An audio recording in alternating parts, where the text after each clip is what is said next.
turning round to survey her enemy, when I succeeded in planting a shot just behind the shoulder blade, and close to the spine, evoking for her a deep bellow of pain. "She is shot! She is shot!" exclaimed the doctor.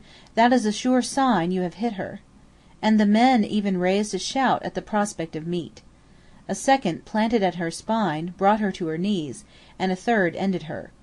We thus had another supply of provisions, which, cut up and dried over a fire, as the Wangwana are accustomed to do it, would carry them far over the unpeopled wilderness before us. For the doctor and myself, we had the tongue, the hump, and a few choice pieces salted down, and in a few days had prime corned beef. It is not inapt to state that the rifle had more commendations bestowed on it than the hunter by the Wangwana.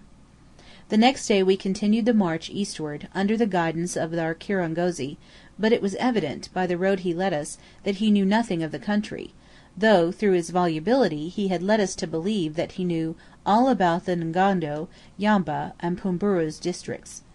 When recalled from the head of the caravan, we were about to descend into the rapid Loajeri, and beyond it were 3 ranges of impassable mountains, which we were to cross in a north-easterly direction, quite out of our road.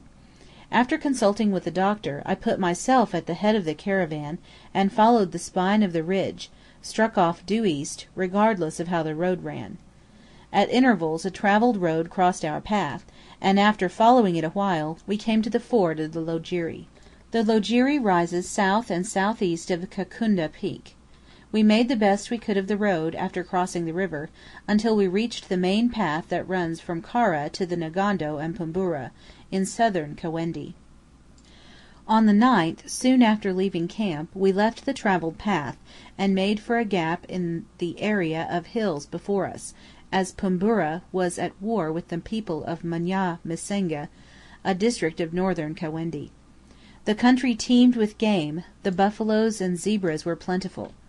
Among the conspicuous trees were the hyphaenae and borassus palm trees, and a tree bearing a fruit about the size of a 600-pounder cannon ball, called by some natives mbaya, according to the doctor, the seeds of which are roasted and eaten. In the Kiswahili tongue, mbaya, baya mean bad, unpleasant. They are not to be recommended as food to Europeans. On the 10th, putting myself at the head of my men, with my compass in hand, I led the way east for 3 hours.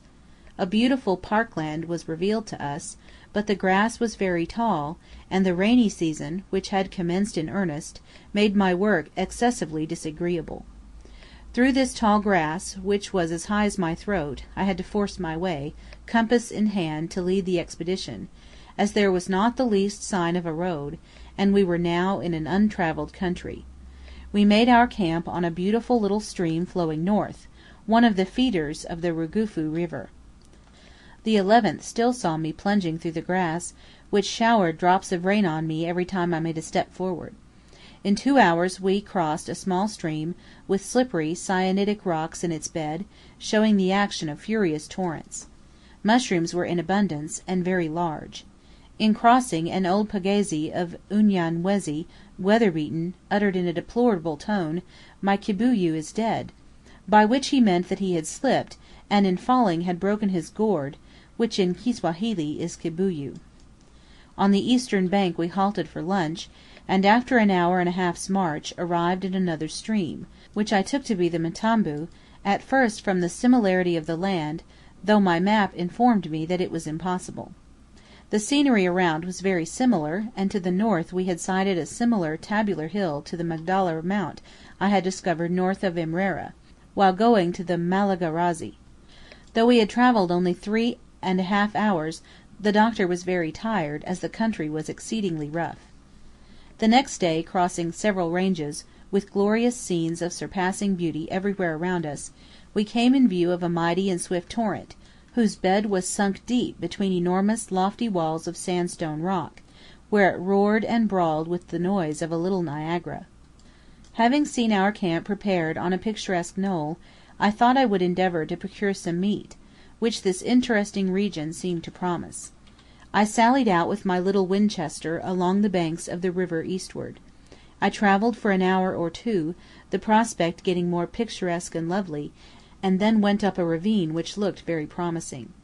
Unsuccessful, I strode up the bank, and my astonishment may be conceived when I found myself directly in front of an elephant, who had his large broad ears held out like studding sails, the colossal monster, the incarnation of might of the African world.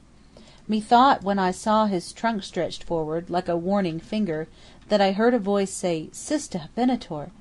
But whether it did not proceed from my imagination or—no, I believe it proceeded from Kalulu, who must have shouted, "Tembo, Tembo, Banayango! Lo, an elephant, my master!"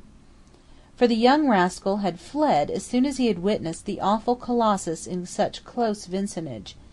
Recovering from my astonishment, I thought it prudent to retire also, especially with a pea-shooter loaded with treacherous sawdust cartridges in my hand. As I looked behind I saw him waving his trunk, which I understood to mean, "Good-bye, young fellow, it is lucky for you went in time, for I was going to pound you to a jelly."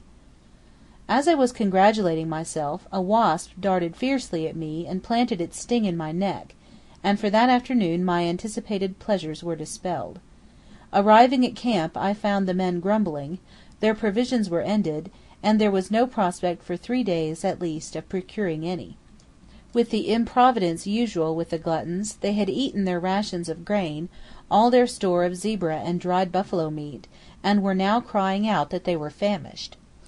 The tracks of animals were numerous, but it being the rainy season the game was scattered everywhere, whereas had we travelled during the dry season through these forests, our larders might have been supplied fresh each day. Sometime about 6 p.m., as the doctor and I were taking our tea outside the tent, a herd of elephants, 12 in number, passed about 800 yards off. Our Fundi, Asmani and Mabruki Kisesa were immediately dispatched in pursuit. I would have gone myself with the heavy Raleigh rifle, only I was too much fatigued.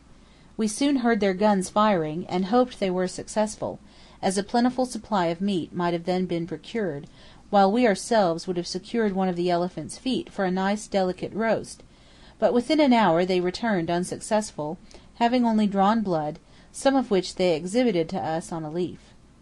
It requires a very good rifle to kill an African elephant.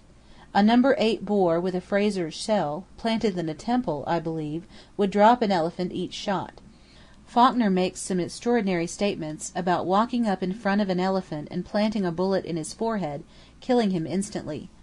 The tale, however, is so incredible that I would prefer not to believe it, especially when he states that the imprint of the muzzle of his rifle was on the elephant's trunk. African travellers, especially those with a taste for the chase, are too fond of relating that which borders on the incredible, for ordinary men to believe them. Such stories must be taken with a large grain of salt, for the sake of the amusement they afford to readers at home.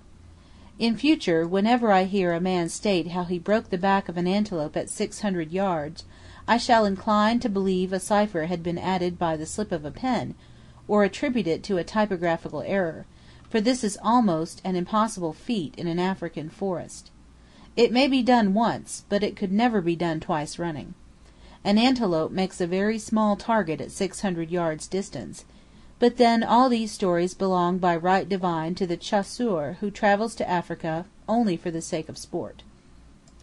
On the 13th we continued our march across several ridges, and the series of ascents and descents revealed to us valleys and mountains never before explored, streams, rushing northward, swollen by the rains, and grand primeval forests, in whose twilight shade no white man ever walked before. On the 14th the same scenes were witnessed, an unbroken series of longitudinal ridges, parallel one with another and with Lake Tanganyika. Eastward the faces of these ridges present abrupt scarps and terraces, rising from deep valleys, while the western declivities have gradual slopes. These are the peculiar features of Ukawendi, the eastern watershed of the Tanganyika.